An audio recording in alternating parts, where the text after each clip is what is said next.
காவல்துறை எப்படிலாம் நடந்துக்க கூடாது அப்படின்றதுக்கு இந்த ஒரு வீடியோ வந்து எல்லாருக்கும் சமர்ப்பணம். இந்த ஒரு வீடியோவில் வந்து பார்த்தீங்கன்னா, நீ வந்து ஸ்பாட் ஃபைன் கட்டிட்டு போங்க அப்படின்ற மாதிரி வந்து அந்த போலீஸ் சொல்கிறாரு.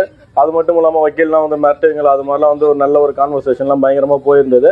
இதில் நீங்கள் தெரிஞ்சுக்க வேண்டியது என்னன்னா, அந்த ஒரு போலீஸ் அப்படி வந்து நீ ஸ்பாட் ஃபைனை கட்டிட்டு தான் போகணும் அப்படின்னு சொல்லி நம்மளுக்கு சொல்கிறதுக்கு அவனுக்கு எந்த அதிகாரமும் கிடையாது.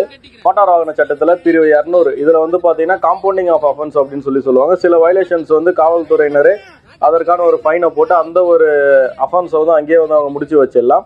இந்த மாதிரி இருக்க ஒரு வயலேஷனுக்கு காவல்துறை கண்டிப்பாக நீ எனக்கு வந்து ஸ்பாட் ஃபைன் நான் போட்டுட்டேன், நீ கட்டிட்டு தான் போ அப்படின்னு சொல்ல முடியாது. காரணம் என்னன்னா, ஒரு வேளை அவரை அந்த இடத்துல அவர்கிட்ட பணம் இருந்திருக்காது, அல்லது அவர் வந்து நான் தப்பே பண்ணியிருக்க மாட்டார். அப்படி இருக்க சமயத்தில் ஒரு தப்பை நீங்கள் ஒத்துக்கோங்க அப்படின்னு சொல்கிறதுக்கான ஒரு அதிகாரம் வந்து காவல்துறைக்கு யாருக்குமே கிடையாது. நம்மளுடைய சட்டத்தில் தான் செஞ்ச தப்பை வந்து ஒரு நபர் தானே தான் ஒத்துக்கணுமே தவிர, ஒருத்தங்க வலுக்கட்டாயமாக ஒத்துக்க வைக்கிறது வந்து பார்த்தீங்கன்னா சட்டத்துக்கு புறமான